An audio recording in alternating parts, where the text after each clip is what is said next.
Are live at 5, well, 6. We're a little late today. Sorry, people. Yes, I believe we are good to go. Riley, nice to have you, man. How are you? I'm doing good. I'm doing well. I had somebody actually mention the other day that they appreciated your dance moves at the start of each live video. So shout out to Who? Caleb Shore's dance moves. Really? Yeah, it's a local broker in the area I was talking to. She said she noticed the dancing.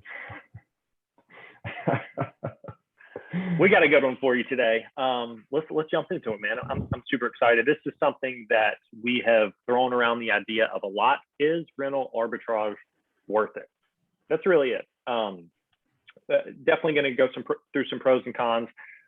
Essentially, we're going to go through 3 of the high level kind of ways to get into real estate. Obviously, this doesn't cover all of them, but we're going to keep it pretty short today. The 3 big. What's that? Try to keep it short. Try to keep it short. Yeah, we get a little long-winded. We apologize. So yeah, 3 models. You either own, and if you own a property, self-manage or hire a manager. And then the third one is really the rental arbitrage. Everybody's kind of talking about it. I know there's a lot of people actually in this group that have messaged us about it, asking questions in the group. I appreciate it. And before we really start, if you are watching live, drop us #live. We really appreciate it. But yeah, those are kind of the 3 different levels. Rental arbitrage is, if you don't know, it's sometimes called master leasing. It's a newer kind of way to get in the real estate game with all these short-term platforms popping up. So at a very high level, it's you're on the lease and then you technically sublease it out to traveling guests on Airbnb, VRBO, Booking.com, all those kind of platforms. So that's at a very high level. If you didn't know what it was, just do a quick Google search. It's pretty easy to get some info on it. But Riley, what did I miss? No, yeah, that's kind of the agenda we want to set today. There's another way to get into the rental game, so to speak, is being on the property management side of things, more so what we do. So it's not owning and it's not leasing property to get in the rental game. It's more so capitalizing on other people's property and helping them to generate rental income from that property. So we'll hit on that a little bit as well, but they all have their subtle nuance differences, but it can be confusing, what is best for me and my situation? What's the easiest to get in? Should I take my time, generate or, save some money and get in by owning? We'll kind of hit on what the differences are and what's best for everybody, but it can be confusing. So hopefully we'll shed a little bit of light here for you. It is very confusing. We do this, all day, every day. So we understand the pros and cons of each, but it can be very confusing. So this is going to be super jam-packed with info. As always, if you have any questions, shoot us a message, drop us a comment. But without further ado, we are going to really just jump into my screen. So this is an article we found. We did not write this, but it does a pretty good job with kind of overviewing like managing. And when I say managing, that's more of like as a property manager, what we do at MyTripify. And then we'll kind of go into the rental arbitrage deal. But the management, really the pros and cons don't change very much if you manage the property like Riley and myself do, or if you own the property and, essentially handle the management yourself. So essentially, Riley, if you want to jump into kind of the very high level pros and cons of the management owning, and then we'll jump into rental arbitrage at the end. Okay. So pros and cons of being a property manager. So we'll start with pros. It's cheaper to get into. So obviously you don't need to own property to manage a property. What you're doing is you're going out and providing a service to property owners. And you're taking a commission from doing that. So there's less financial risk in being a property manager. Obviously, if there's a downturn in the market, then you may collect less commission.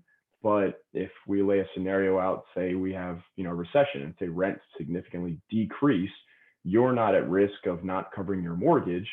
That's the property owner's risk. Your commission may drop, but say you're not at risk of, getting foreclosed on or not covering your mortgage.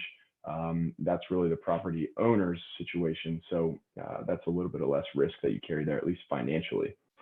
So cons are it's difficult to get started. Caleb and I, we look through all the requirements in the state of North Carolina, and it takes time. To do it the right way, to have minimal liability takes time, and it takes effort to make sure that you are dotting all your I's and crossing your T's. And the main one there is your broker licensing requirement. So I'm glad we hit on this first. We'll touch on this as it relates to some of the other management models, but in the state of North Carolina, in order to manage real estate for someone else, you need a broker's license.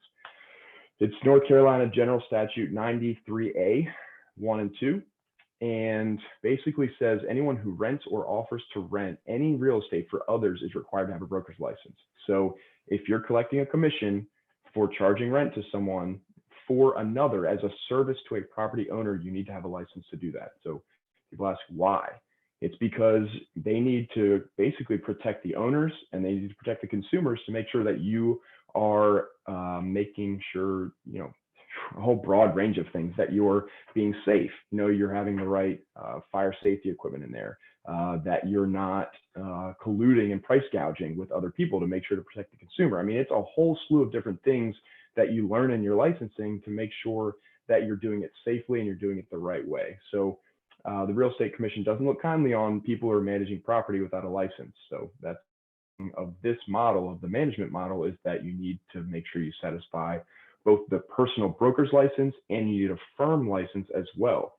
So that again is a whole nother conversation as to how do you start a firm and how do you get your license, but we won't get into that today. Just know that it's not an easy process. So that's one of the cons, is it can be difficult to start a legal property management firm just because they want to look out for consumers.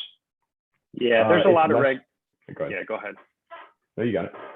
I would say there's a lot of regulations, and the commission, and everybody that's kind of there to provide housing and accommodation.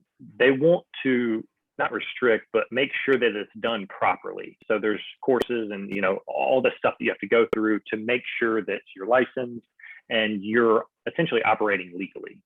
So like Riley mentioned, just wanted to touch on, if you are managing someone else's property and you are not fully licensed, it is illegal.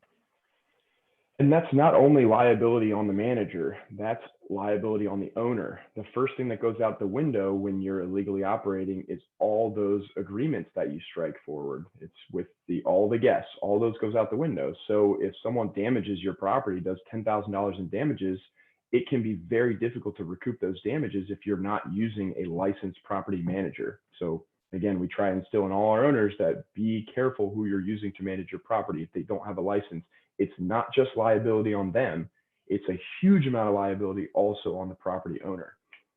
And another con is its small share of the profits. Obviously, providing management as a service, you're not going to make more money than the property owner would, but you're going to take a portion of the profits for your services. So if you're owning the property, you're going to make the lion's share, but if you're providing management as a service, you're going to make a little bit less of those profits.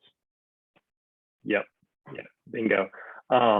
And a lot of the pros and cons are similar to owning versus having a manager. You're essentially a big downfall with owning it yourself is you're doing the operations, you're doing the guest communication, you're really managing everything on the day-to-day. So it's like the big question we always ask our investors and owners, it's like, how much do you value your time? Like, are you willing to make a little bit less money to get back some of your free time?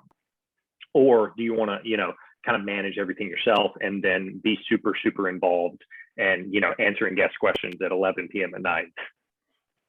Oh, yeah, because it'll happen. It sure will. It definitely will happen.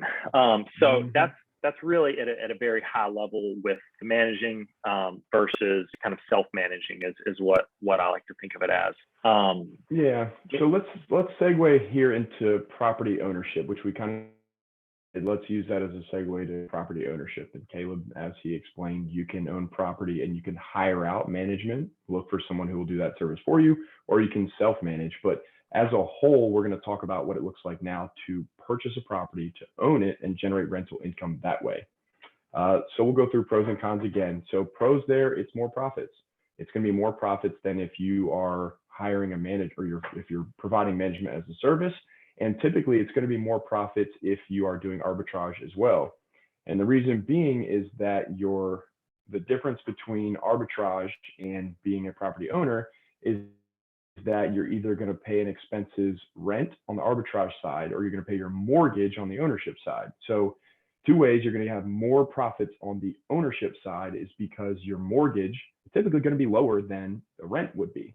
So mortgage, say $1,200, $1,500, $1,800, depends on the property and the loan that you get, but the rent is typically going to be a little bit higher there. But the second reason is because when you pay your mortgage, part of that is going back in your pocket. So it's not all like rent where it's off to somebody else's pocket. A portion of that goes to the principal, and you're getting that money back whenever you sell the home. You're putting it into equity in your home.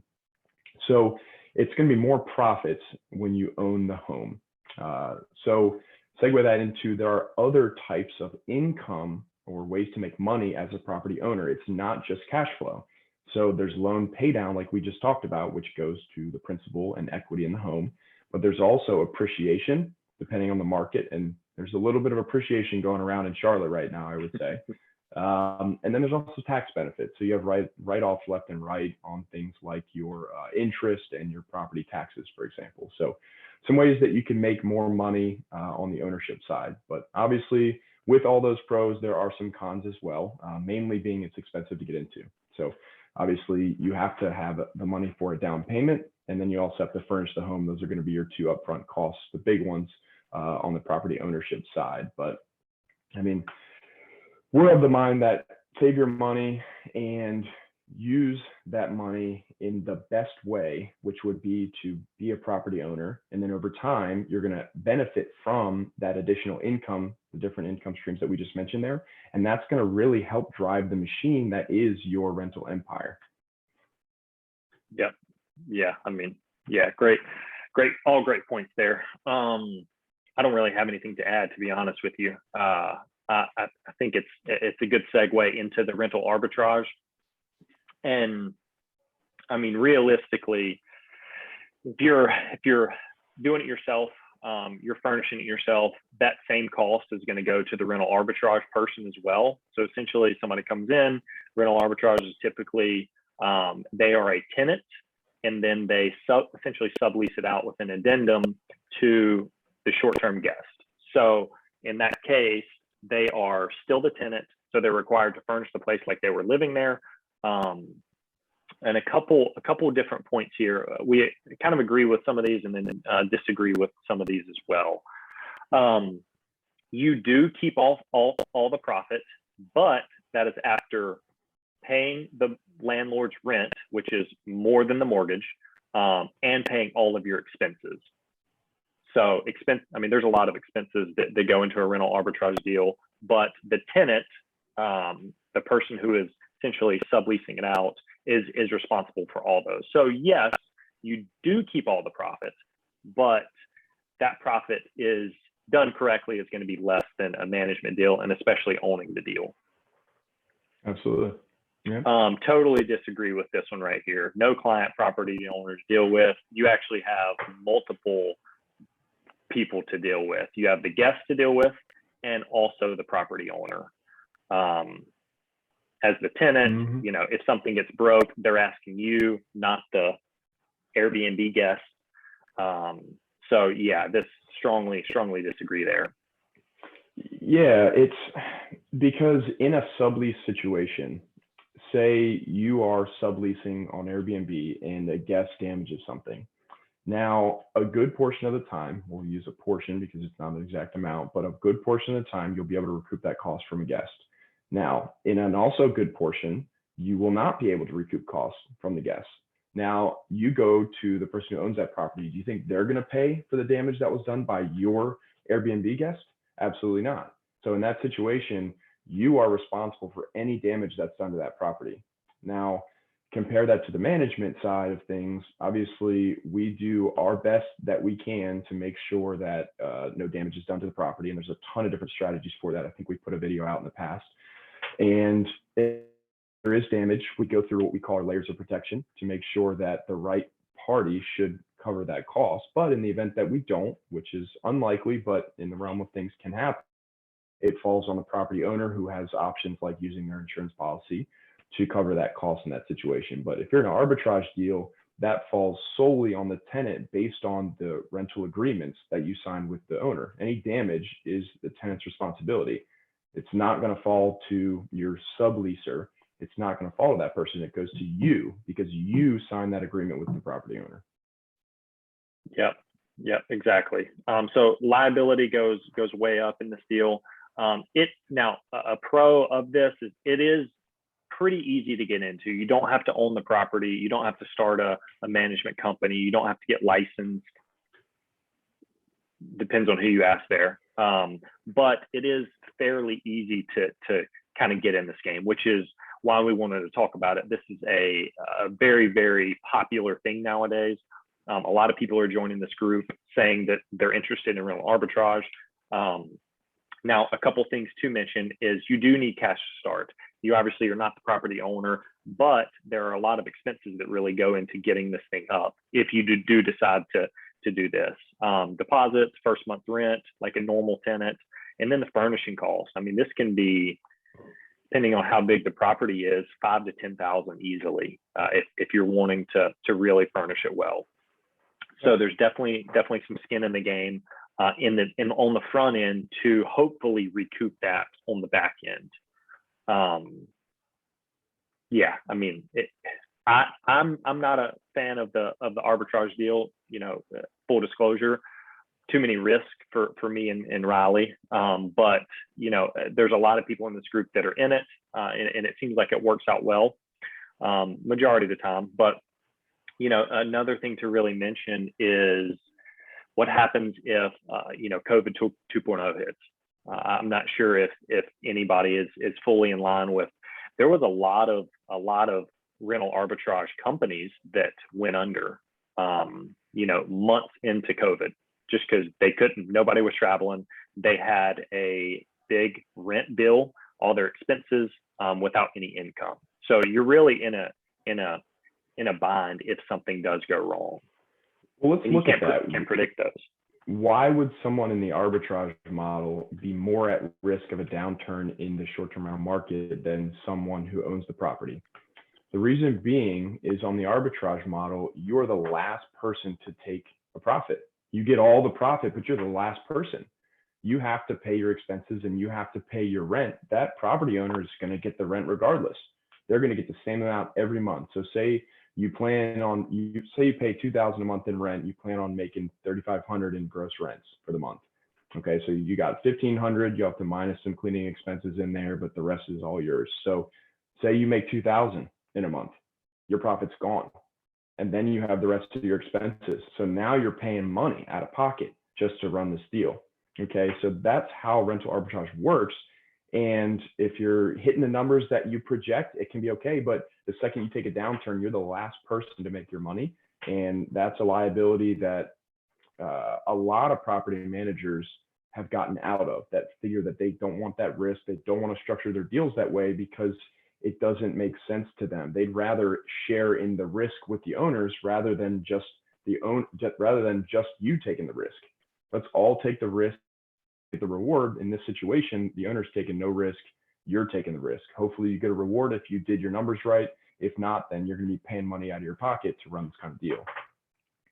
Yeah, I mean, worst case scenario, you're trying to buy yourself out of a lease, or if you know the landlord is pretty strict, it could get ugly pretty quickly. So, you know, pros and cons of each. I think we've pretty much said our piece on the arbitrage. Another thing to mention, Riley, I know we've talked about this a lot, but so you have to be fully licensed to manage someone else's property, right? Rental arbitrage sounds pretty familiar to that, doesn't it? You're essentially managing someone else's property. You're getting a commission for a real estate transaction. That's another terminology that they'll use to kind of decide which line this falls on, but you're getting a commission to manage property for others. So we talked with the real estate commission. Caleb and I had thrown a bunch of models around a few years ago on how we wanted to get into this game, and we just called the commission up. We asked them the question. They said that requires a license. No ifs, ands, buts, flat, cut and dry. That's what they said. Now, in practice and in precedent, we spoke with a couple lawyers in the area, 3 or 4, and it was almost 50-50. Some said, yeah, we believe that this would require a license, and others said, no, your interest as a leaseholder in this property will suffice and skirt this broker licensing requirement. And to get a little into that without going too deep, if you own a property, and the argument is if you lease it, you have an interest as well. But if you own or lease, maybe, then you don't have to have a license in order to rent that property. So if I buy a property, I could lease it long term, or I could list it as a short-term rental. As long as I own it, I don't need to have a license. But the second I offer that as a service to others for a commission, that's when you need a license. So the rental arbitrage, it's a gray area.